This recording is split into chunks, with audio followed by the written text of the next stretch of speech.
Hi kids. So I have been carrying on for a minute and didn't realize I had not started the live video, and I apologize for that.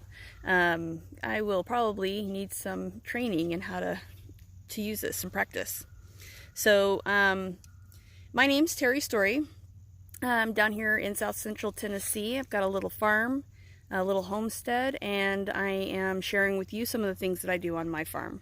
So one of the things that I do here is grow my own soil using regenerative practices, and I grow my own compost. I'm making my own inoculants and boiler sprays, biostimulants, things of that nature. The main reason why I'm doing my own stuff is because last year, 2 years ago, when I first started building my garden, compost supplies were low. We did not have a lot of access to compost in the area. Two, what I was finding was not quality. There were some components to them that I didn't agree with outside of my philosophy. Debris, garbage, where they were getting their materials from, sourcing those materials was questionable in my opinion. And that's not to belittle anybody else's enterprise or their products. Everybody is doing the best that they can. But I had a choice. I can decide to make those things on my property or purchase them from somebody else. And there are times and places where you don't have a choice and you have to purchase them from someone else. So I would encourage you to do your homework and to support people who are using the philosophies you agree with. And do your best when you can't find those things to make the products on your own property. So one of the things we're going to talk about today is seed inoculants. The reason why I'm choosing to do seed inoculants for my farm and my garden is not all plants require a microbial start. Some of those microbial relationships don't exist, like in kale, cabbages, things like that. They don't have necessarily the same microbial requirements that some, like your tomatoes, carrots, other produce might have. Even your hay, if you have a field with pasture of hay, you're going to want a lot of biology going on under the ground to encourage growth for those plants. So when we find when we're starting our seeds, we want to start our seeds off with as much good bacteria and good fungal environment, so that as soon as those little taproots come out, they're able to start accessing and building those relationships with the microbiology under the soil. Plants will build their own biology if you give them the food to start it off. So one of the things that we do is seed inoculation. There are a number of resources and a number of formulas. There's a number of methods. I will go in depth with those in the Holistic Homestead program that I have through the Stories in the Dirt. But we're going to take a look at just one of those concepts right now. This is a leaf mold biology. You can use a number of different starches. Today I'm using a potato starch. The potato will feed the biology in the solution. This solution will be good for 1 to 5 days. After that, it can just be put anywhere in the garden. It will not hurt anything, but it will be most active right at that first fermentation, which will happen in the first 24 to 48 hours. So when you start to see the bubbles, that's when you know it's ready to go. Again, you can use this for another 2, 3, 5 days. Just depends on how much solution you have. Again, the biology will be most intense and active in the first 24 to 48 hours. So let's take a look here and see what all we need. Pretty simple stuff. All right, because I didn't get any rain, I had to go and pick up some fresh water. Water is extremely important. When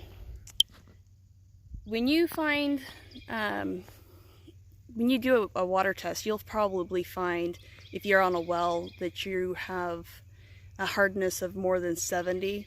If it's 70 or less, you're blessed. I mean, it's just that simple. Your water, good water, needs to have at least at maximum 70 parts per million in hardness and carbonates. That is extremely difficult to do, so I am doing a water catchment system to bring in the good water from the rain, cheap, free, basically. So that'll be the system that I use for catching water, or for having water. But in the meantime, since we haven't had rain, I went ahead and picked up some distilled water from in town. So we'll need 5 gallons of distilled or good water.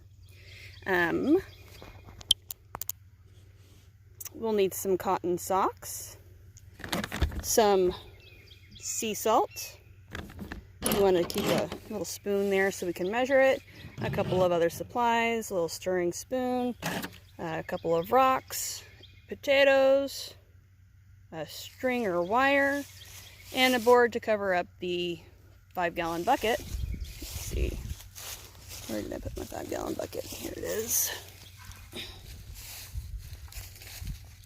All right, 1 5-gallon bucket.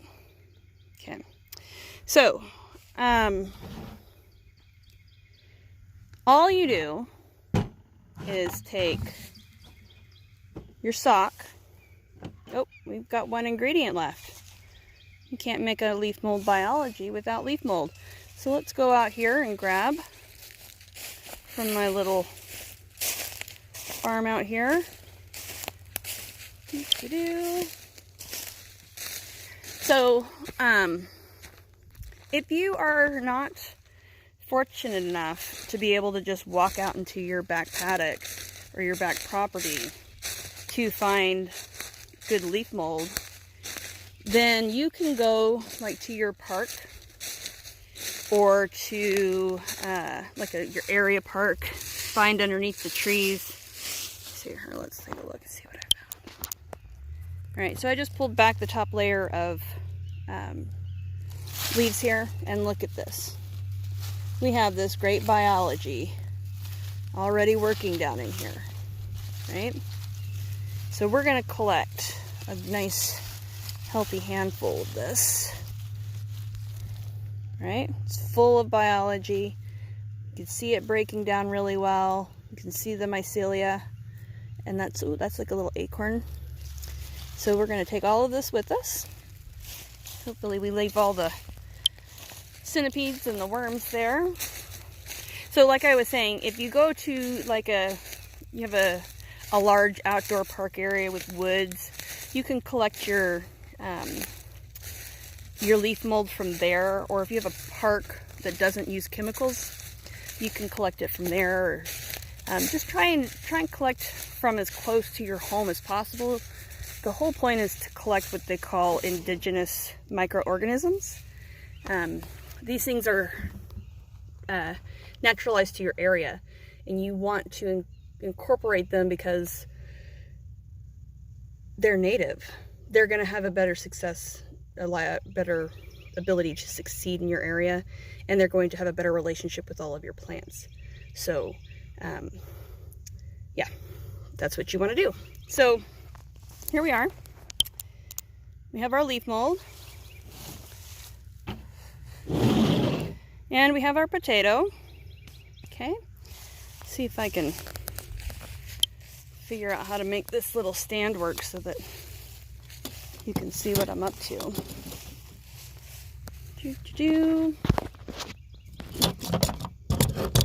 This is actually not how it was designed to work. Can you see me? Okay. So we're going to take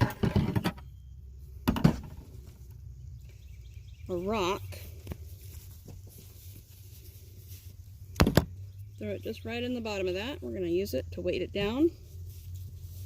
We're going to throw this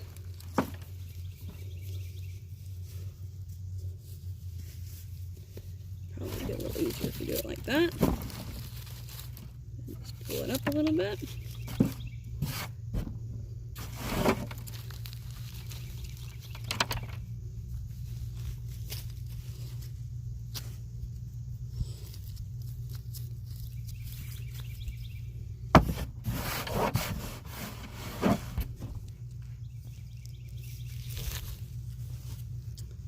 You know, it's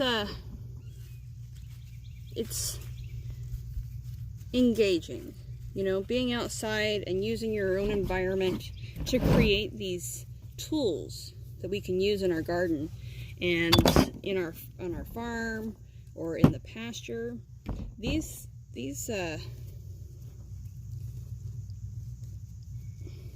how do I say this? Tying everything together and using everything together. One thing works for another, and then another, and another. They all build upon each other, these systems. And when you can make them work together, you know, you can help them to work together, you're not bringing in products that could damage your ecosystem. And I say that because if you get a compost, right, that's been exposed to, that's brought in some chemicals from somewhere else, it's gonna inhibit the microbiology from growing, right? So then you're going to be working with a non-productive or a broken compost system. And, you know, what's the point of doing that? You know, you're just going to lengthen your time frame for creating a healthy soil in your own property. So we absolutely do not want to do that. I don't want to waste any more time than I have to. My goal here is to get to the point where most of my systems work on their own, not because I'm not paying attention to them, but because I have built them in such a way that they don't require me to upkeep them every single day. So, you know, whatever your philosophy is, whatever your objectives are with your garden, you want to take that into consideration with your processes and how you're putting your property together, your farm together, your garden together. You know, if you want to be spending every day weeding, then that's fine. If you wanted to do that, then till up your garden and put a couple of rows in and give the weeds places to live and then go weed every day. I don't want to do that. I don't have the time for that. I want to enjoy my garden. I want to have my coffee with my chickens and enjoy watching the grass grow, so to speak. You know, so, you know, it just depends on what you want to do with your garden or your farm as to what you do with it. So take that into consideration. Let me just make sure. Okay. So if you can see, I'm referencing my notes right there. So I want to make sure I know what I'm doing. Okay, we have probably at least 3 different kinds of basic inoculants that we can work with. And then when you get into the Holistic Homestead, you'll find more detailed information about the various different types of producing your own indigenous microbes and inoculants, solutions, and formulations. So, okay. So I'm using unrefined mineral salt, right? It was mined here in the United States. I believe this one came from Utah. Yep, Heber City, Utah. And we're going to use 1 tablespoon of sea salt.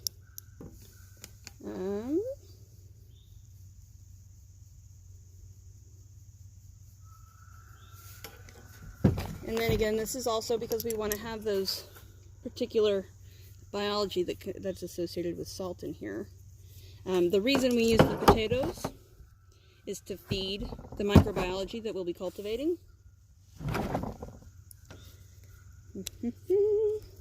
The good water gives the biology a place to live. If we use a water that has too much carbonate or calcium or other minerals, which you'll find in a lot of your well waters, then you'll find that it binds the water, or the water binds up the minerals. It binds up the ions and all the sciencey stuff that we don't always want to think about when we're gardening, but it's all important. You know, it all makes a big difference. So we're going to give that just a second to come together. I'm going to let it dissolve everything.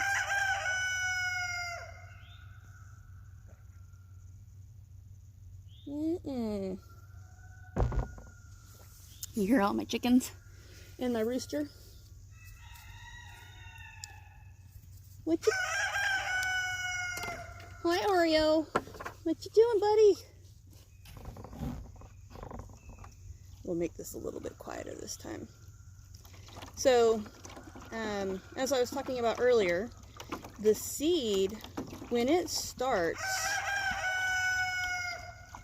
to grow in the fruit, at the very beginning, before it's even capable of becoming another plant, it's grown just like a little baby in a womb, right? Inside that fruit of the parent plant. The parent plant tries to provide that little baby seed with as much nutrients as it can. It pulls the resources that seed will need from its roots and deposit it in the seed, or in the fruit and the seed. So that fruit, if it were, that's why when you leave a tomato on the ground, you get tomatoes volunteering, right? I mean, if you're lucky enough to live in an area where the freeze doesn't kill the fruit or kill the plants, then you'll get volunteer tomatoes. I think I'm currently living in one of those areas, so that'll be exciting. So if you have the opportunity to save your seeds with your fruit, I would experiment with that and see what you can do for, you know, keeping that nutrients that the parent plant provides for the seeds as close to the seed as possible. When we don't do that, we have the traditional method of storing seeds. They go into a dry packet. They're kept dry. The entire time that they're kept dry, the seed is losing moisture, and a lot of the nutrients which that seed needs to start off its wonderful little life, it's drying up, right? It's losing its biology. So by doing this with the seed inoculation, by creating an environment rich in bacteria and microbiology, your mycelia, by providing all these things at the very beginning, when that little baby seed starts to sprout, starts to germinate, it starts to build a colony of biology. So funny thing is, when your plants are growing, the root system is cultivating its own food. Yeah, isn't that interesting?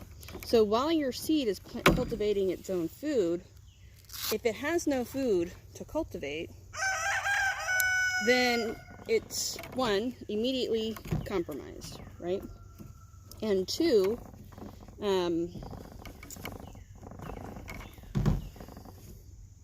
it never initiates those first responses. It never learns how to cultivate its own resources. So if your seed is growing along, it never learns how to process its own nitrogen, right, as an example, then you will have to feed that plant nitrogen for its entire life. If you start that plant off with the right biology at the very beginning, and it can create its own system of cultivating bacteria and mycelia and other microbes under the, in its little cultivation zone, then you don't have to do that. The plant will take care of itself. And I don't know why I wouldn't do that. I mean, I don't want to be out every week feeding my baby plants that are growing into big plants. I want those things to work for themselves, just like my kids. I don't want to take care of them forever. I want to teach them how to do what they need to do, and then I want them to move on. It's the exact same thing when it comes to your seeds. So that is what we're doing today. We are creating an environment where our seeds can learn to take care of themselves. So I would encourage you, for yourself, unless you want, like I said before, unless you want to spend your time out there every day in the garden, providing amendments to your plants and providing, are removing weeds, or you're spending all of your time in the garden tending to it, if that's what you want to do, then this is definitely not for you. But if you want to enjoy your life and reap the rewards of a good production from your produce, then you might consider, you know, inoculating your seeds from the very beginning.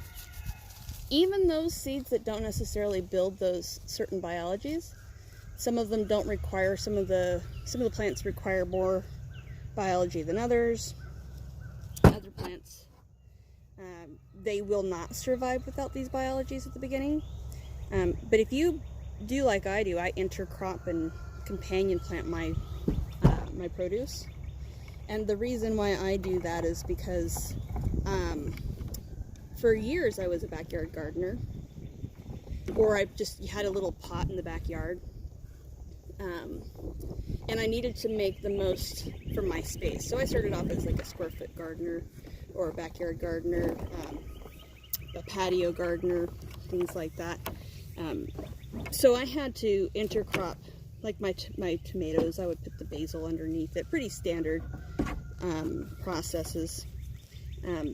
But what I found was when I tried to go to traditional monoculture, you know, like one row of tomatoes or one row of beets, then I started having problems. So, what was it? 2000, oh, I'm not sure, 2018, I did my first monoculture of tomatoes. I did 900 tomato plants. And what I found was that I was getting blight. I'd never seen blight in my tomatoes before. I had seen it in other people's gardens, but I'd never seen it in my own garden. But it was the first time I had not put plants together in a monoculture system, or in a polyculture system. And I believe that experience is part of why I've gone into this research and to sharing this information with everybody, is that I don't believe plants were designed to be raised in monoculture systems. They function better, and I understand why now, and that is those biologies that start off in the ground, they all work together. They share bacteria and mycelia, and they communicate, and doing this right here will start those seeds off on the right path so that they can grow up, right? So those plants are healthy, right? So they can grow up to be happy, right? By providing them all the nutrients that they need from the get-go, they're going to be safe, right? And strong. They're going to grow strong. So if you know me, you know my philosophy of happy, healthy, safe, and strong. Everything that I do has to fit those four things. It can't be one, can't be two, it has to be four, right? If what I'm doing is not providing those different functions, then I'm not doing it right, and I'm not thinking about the whole picture. So in our whole picture here with the seed inoculants, what we want to do is to start our little seeds off with everything they need to be strong for the rest of their lives, so that when they are producing their fruit, they're producing good seeds for our farm, for our home, and for our family, so that they have that good biology to begin with. We're going to still do the inoculation, because we want, as we put seeds into storage, they lose a lot of those things, and this is just going to provide some of that stuff, some of that biology from the very beginning. So, okay, so if you were watching, you saw that I took those those two socks, put one in with potatoes and one with the leaf mold, and I threw them in here in the bucket. I had thrown the salt into the water, stirred it up really well, and now let's see. You can see what I'm doing here. There we go. So you can see, pretty simple system, nothing fancy here. I'm going to reach in here in just a second and squish the potato. We want to get that starch broken up and moving around in the water. That is going to be our food for the microbiology that we're trying to cultivate here. So this is a fermentation light kind of process. We're not going to be, you know, setting it around for too many days or whatnot. It's going to be 12 or 24 to 48 hours. We'll see some bubbling action. Also, this needs to be done when your nights are above 40 degrees. We want the, once you get below that 40 degrees, you start to really slow down or even stop processes of biology growing. You can slow the metabolism down, you know. So we want to just give them all the opportunity in the world to grow here. So, all right. So, let's take a look at what we've got.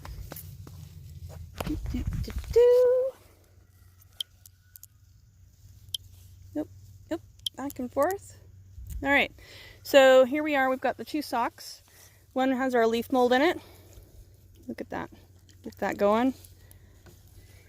Okay. And then we've got the sock with the potato in it. That's going to be our feeder for the leaf mold.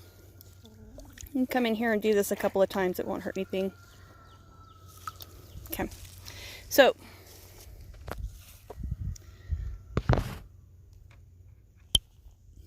there you go. We now have a bucket with biology growing in it. We've got our leaf mold. We've got our food, the starch potato. And we're going to cover this up.